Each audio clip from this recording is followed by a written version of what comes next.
दोस्तों देखिए, भोजपुरी इंडस्ट्री के कलाकार जो भी सुपर डुपर हिट हुए हैं, वो कहीं न कहीं आए दिन राजनीति में अपना एंट्री कर लिया है।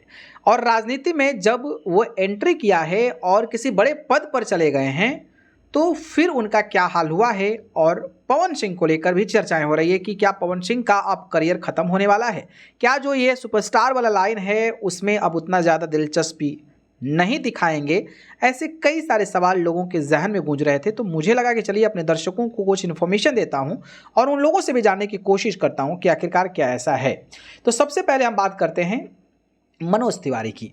तो मनोज तिवारी देखिए, राजनीति में जब से आए हैं, उनके थोड़ा-सा जो मार्केट वैल्यू है वो कहीं न कहीं कम हुआ है इन अ लाइन ऑफ आर्टिस्ट के लाइन में। लेकिन इसके बीच में उनके कई सारे आप गाने देखते होंगे जो काफ़ी वायरल हुआ था, जैसे कि ए राजा जी एकरे त रहल ह ज़रूरत, ये गाना इंटरनेट पर वायरल हुआ था। इसके अलावा एक और गाना था जिया हो बिहार के लाला, ये गाना आई थिंक एक और फ़िल्म का गाना मुझे याद नहीं आ रहा है। तो बीच-बीच में इनके कई सारे गाने ब्लॉकबस्टर हुए हैं। तो ये इनका राजनीतिक है, सांसद भी हैं लेकिन वो काम करते हैं। इसके अलावा रवि किशन भी सांसद है लेकिन उनकी फ़िल्में कमाल करती है। फ़िल्म फेयर तक उनका जो नाम है वो पहुँचा था, अवार्ड भी मिला था आई थिंक। तो वो भी अपनी उपलब्धि को प्राप्त कर रहे हैं। निरहुआ भी काम करते हैं लेकिन वो एक्साइटमेंट जो दर्शकों का था वो शायद नहीं दिखता है, मुझे नहीं लगता है। अब जो है पवन सिंह भी एमएलसी बन गए हैं।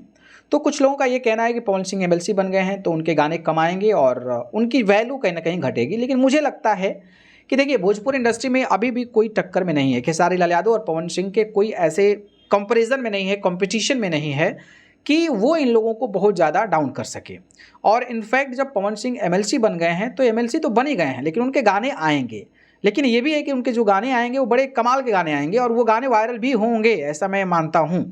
फ़िल्मों को लेकर मैं कुछ नहीं कह सकता हूँ लेकिन उनका क्रेज़ पवन सिंह का अभी रहेगा, क्योंकि अभी उनकी उम्र है और कोई ऐसा और भी कलाकार उस ओहदे तक नहीं खड़ा हुआ है जो इन लोगों को ओवरकम कर सके।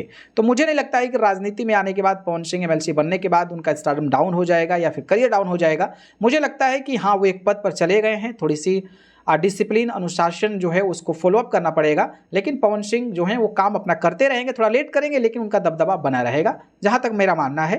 बाकी आपको क्या लगता है? क्या सच में पवन सिंह एमएलसी बन गए हैं तो उनका करियर खत्म हो जाएगा इन फील्ड ऑफ आर्टिस्ट? आप लोग हमें कमेंट करके बताइएगा, ठीक है? आप सभी को बहुत